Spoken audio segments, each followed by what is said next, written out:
it if you heard it. You would be dead right now if you ate it. Do you want to intro or you want me to intro? I'll intro. Okay. Hi, and welcome back to Best Motion Picture Season 2.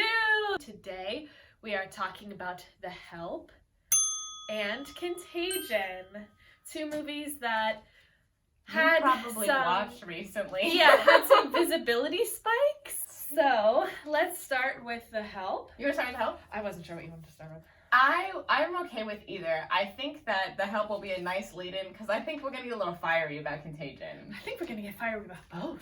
I think you're right. Well, we watched The Help together. We did.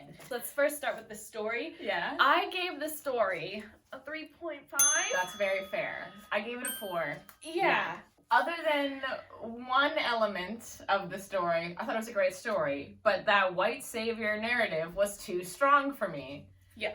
Of course, we would think, oh yeah, this is a good film, or like people might feel good about it. Should have been definitely more focused on the black maids. It's about a white girl writing a book about black maids. Yeah, the story's fine. It's coherent. It makes sense. You are rooting for Minnie and Aibileen and even Skeeter. You hate Miss Hilly. You love Celia and her big boobies. There's heartbreak. So many people experience different forms of sorrow. But overall, like the story, it just really could have done better when you were thinking about who it is actually about. Because this is about Emma Stone, and it's not that compelling of a story. Yeah, I literally agree with everything that you said. And as we'll say in question 5, so did Viola Davis. The number one thing for me, like watching it back, I was like, this is a lot of sugar coating, a lot of this.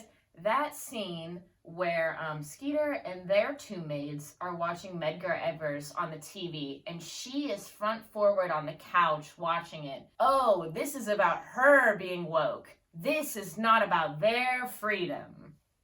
Yeah, it's all right, but it's definitely not excelente. Correct.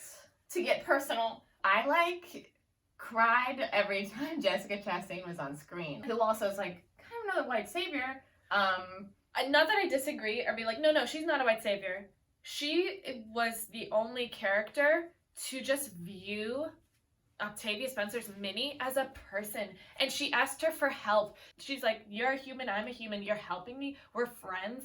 It wasn't about her being like, I'm gonna have your story out there. Jessica Chastain, I think, is the best part of this. Best white person of this movie. Yeah. I'll say that. For best white person. Those two. Now, the art of it all. Yes. I again want to give it a 3.5 or a 4. Okay. Because I had some issues with Skeeter's hair. Like that wig. What was the wig we were talking about last season? That wig is terrible. Holy crap. One of the worst wigs in the MCU. Jesus Christ. Oh my god! What was with these curly wigs that were like so stiff and there was no life or like the costuming I thought was like fine, normal, good. They did do well with the like 60s hair for the most part. Except Skeeter's. They could have had way uglier outfits. They could have had way uglier hair. They could have had uglier glasses. And I'm saying that all that stuff from the 60s was ugly, but I do still love it.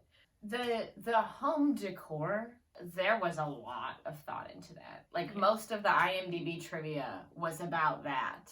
It was extremely faithful. I thought that was really good. Yes, and it looked good. Yeah, there was nothing special about it that it was like, I like how this looked. This is just what this looks like, style-y. Yeah. You know, it's like the light was nothing to make it like glamorous. Yeah. Which shouldn't have been, you know? I just thought of when they were in Abileen's home, and it was like her deceased son, Jesus, and JFK. Me too. I don't think there's much more to say about the art. We didn't really touch on the performances. Oh, that part. I'm gonna give it a 4.5 because these performances from everyone were apex level. Viola Davis and Octavia Spencer were both nominated for an Oscar. Octavia Spencer won her Oscar.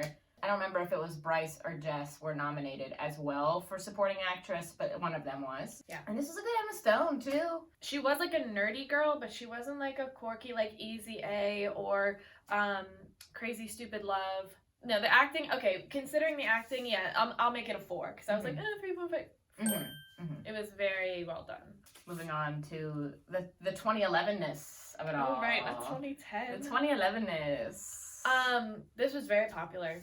Like, I would give it a 5. I gave it a 5. Yeah. Everyone knew about this movie. Lots of people saw this movie. I don't remember when I saw it for the first time. I don't think I saw it in theaters. I think I watched it at a friend's home. It had a budget of $25 million and gross over $216 million, but they did a Wednesday release for this. Why? I'm not sure. It already was like a New York Times bestseller. People were gonna see this. It got won Best Ensemble for the SAG Awards, which I think speaks a lot for the performances here. And on a personal note, the amount of times that me and my friends would say, "You was smart, you was kind, you was important." Oh my god. Yeah. That saying was like on a dish towel at the store I used to work at. That saying you could get on anything, anywhere, and I think you still could, and people wouldn't be like, what is that? What that? Also at the time, critics, I'll say, downvoted the racial themes and the glossing over of the injustices in this film. So that did not go unnoticed at the time. And also somebody pointed out in a review, which I guess we'll bring up in question 5 in a bit, there really is no representation of black men in this film. We have Nelson Ellis's character who has probably 4 lines. Or like David Oyelowo is the pastor. Yes. Yeah. Okay. But Abelin's son is deceased. And then Minnie's husband beats her and we don't even see him. Right. That's not really a great representation of black men. No. I don't want to speak on all black men, but I don't think they're all women beaters. I concur. Mm-hmm. So today... Yeah, as for today in the present climate. 2021. Yeah. So... Well, let's just start with the statistic-wise. Okay. The first week of June in 2020, this became the most streamed movie on Netflix. I wonder what could spark that. Well, he's like, it's a piece of fiction. Yeah, and there's other things that people could educate themselves on. But people want to watch this and see... They want to feel good. They want to know there's a good ending.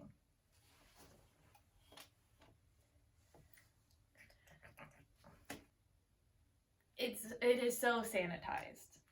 This is such a sanitized movie that it really, like, if you're gonna want to watch something about black struggle, like, you're not gonna watch this movie. And that's why a bunch of white people did watch this movie after the killing of George Floyd, because they were like, I'm not racist, I love The Help. It is a nice little fictional story, but it is not something that if you're trying to educate you or a family member to suggest watching. There is a whole black stories, like, category, I was gonna say tab, on Netflix from black creators about black people that you can learn and hear from their perspective what it actually feels like to be a black person in America in different decades. This was a fictional story released in the mid-2000s by a white author and a white director. They were childhood friends. That's how they got this all together. But they wanted this movie to be PG-13. So the violence, or certain other words that would have been used, I did count how many times I said the N-word. It was 4. And I feel like that's not very representative, you know? When the other maid, whose character's name escapes me, gets arrested, I want to get my purse, I want my purse, I'm pretty sure they would just beat her to death. You know? The score for today, what's a literal number you would give for current culture? I think I'm just gonna give it a 3, because there are things from it that never went away. People never forgot about this movie, and especially because of the relevance from last year, but that's not me saying, like, it's Spider's George. It didn't fall into irrelevancy. It didn't. No, it did so not. If you give it less than a 3, that's just wrong. Yes. Okay. I think that's a very, very concise way to put that.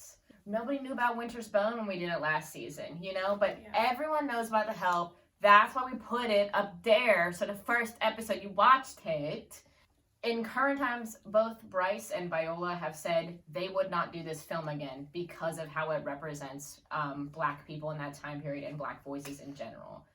And I think that's very interesting. Like, obviously, Viola Davis is, like, amazing in every way, super perfect.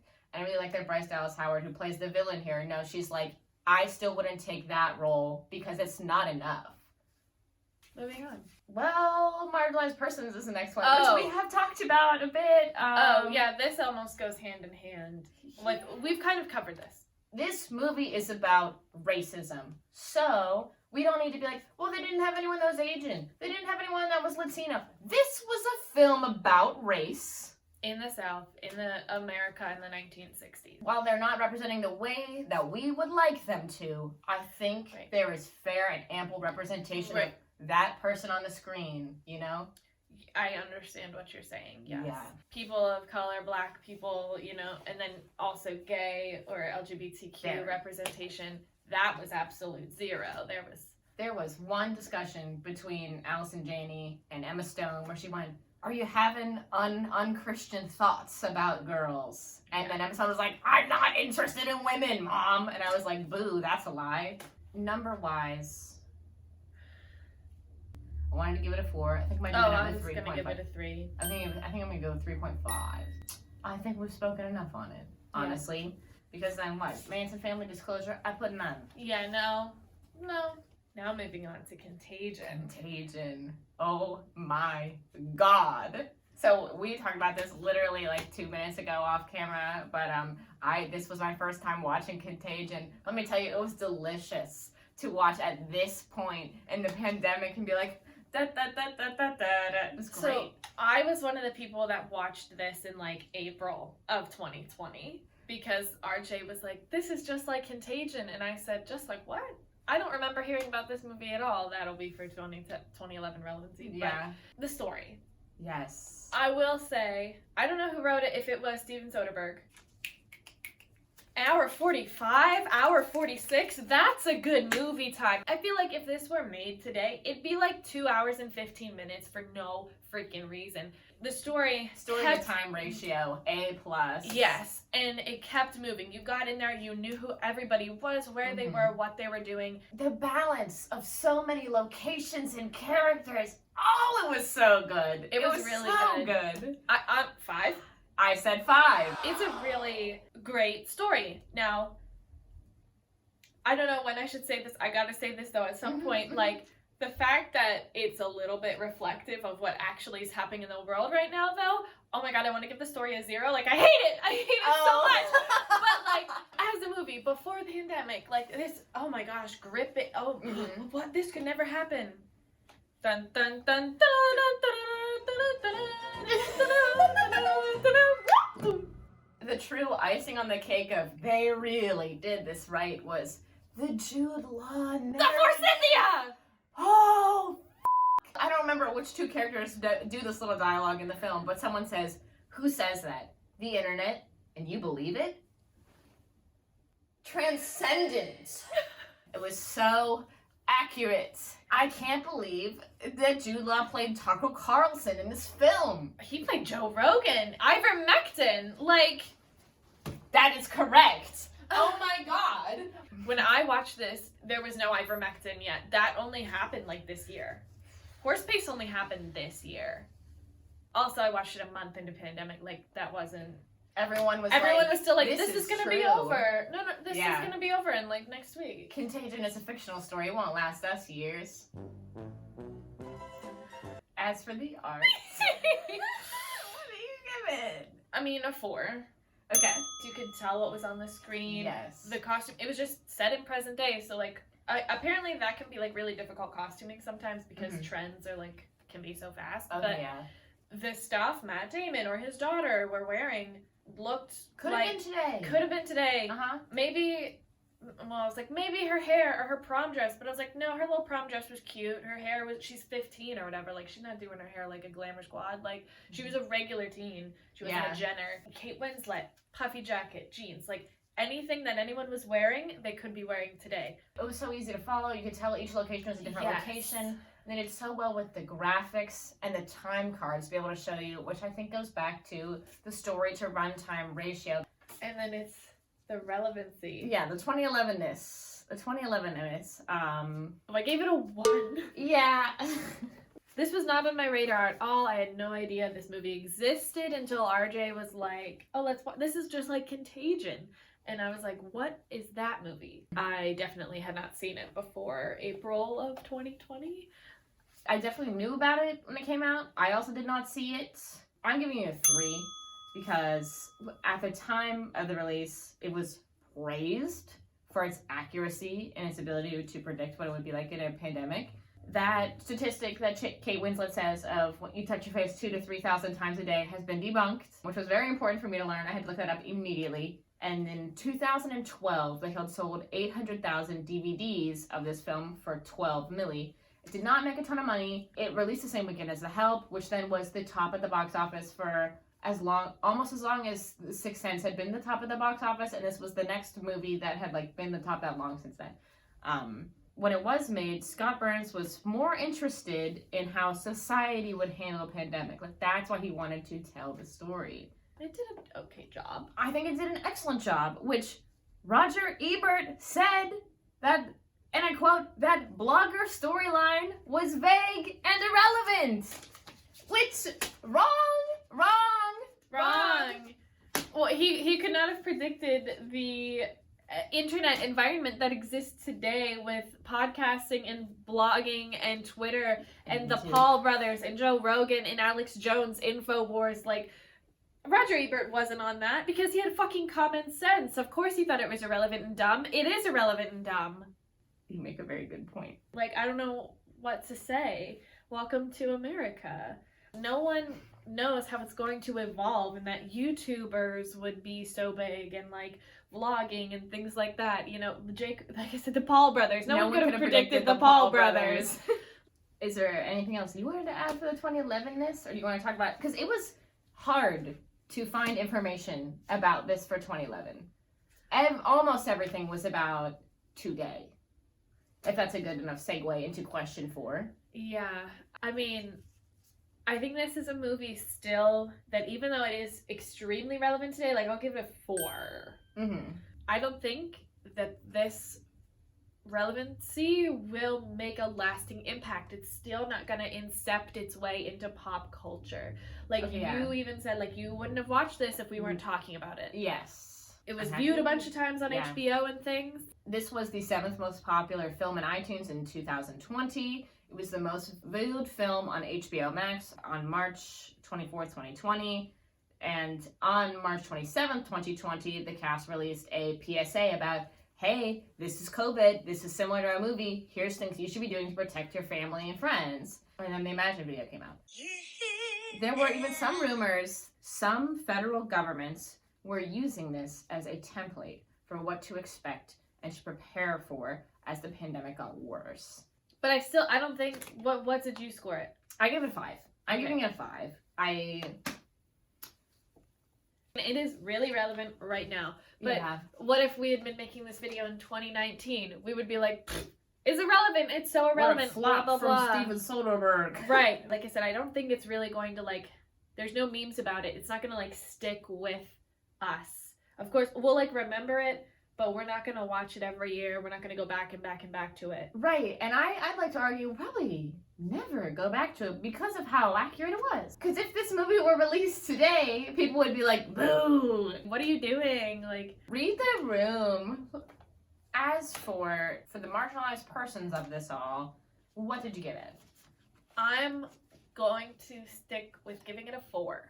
The representation of non-white people in this movie was very well done. It's not about being a black doctor in a pandemic. It's not about being a Chinese scientist in the pandemic. It might be about being a Chinese person and caring about your family and your community. Mm-hmm. It might be about being a black person and caring about your family and your community and your loved ones, but it's not about being Black discriminated. Yeah. Lawrence Fishburne is a doctor and like a director or something at the CDC, you know, he's in a position of power. Sure, Bryan Cranston is like over him as a general, but Bryan Cranston is not one of the main characters. Chin Han, like, he wanted what was best for his like family and village. Like, they were in a contaminated zone. I think that the representation was done really well. None of them played into like stereotypes, I don't think, of that are harmful. I think the only person that had a real accent was Marion Cotillard. Right, and she worked for who? From all over the world. Right. So of course there's a French lady walking around. Teardrop, John Hawkes' character, was like a custodian. Yeah. If it was even 5-10 years before, would he and Lawrence Fishburne have been flip-flopped? You know, would Yeah. a black man have been the custodian instead of being the, like, director or doctor? Yeah. You know. Yeah, if we're gonna get nitpicky about this, I did write this down, like, it didn't need to be Kate Winslet. Didn't need to be Dimitri Martin. It didn't need to be Marion Cotillard. It didn't need to be John Hawkes. The girl's, Matt Damon's daughter's little boyfriend. Yeah. You know, he could have been, they could have been any person from any race, especially, like, I don't know. We could go through and pick the way that we do. But I think overall, like, the amount of screen time that Lawrence Fishburne and Marion Cotillard and Shin Han, Yes. they all have the same amount of screen time. Yeah. Yeah. I think it was really well done. That's why I'm giving it a 4. I'm gonna give it a 3. I agree with the things you said. I do think, however, like, there could have been, I am gonna cherry pick and say there could have been more. To give it credit, I did look up the demographics of the CDC. 46% of the CDC workforce is female, 11% is black, 5.5% is Asian, and 1% is Native. And those are the statistics that they have reported. So on that, I do kind of think this was reflective of, like, those sort of demographics, but there was no gay stuff. Now, Okay, so. granted, it would have been shoehorning if Lawrence Fishburne had a husband instead of a wife, or if, I don't know what else. Maybe Gwyneth Paltrow could have had an affair with a lady we never saw. Yes! Instead of a man we never saw. Yeah! I don't know. I think I'm gonna give it a 3. I think it was fair. One of the main differences between this movie and what happened in IRL is that this virus in the movie did originate from China, but you didn't hear anyone calling it like a China virus or anything like any other derogatory, offensive names. It was more like everybody just trying to figure out, work together, where it started, what to do, like, let's protect people. It wasn't anybody calling names. I'm glad that there wasn't any of those elements in the movie.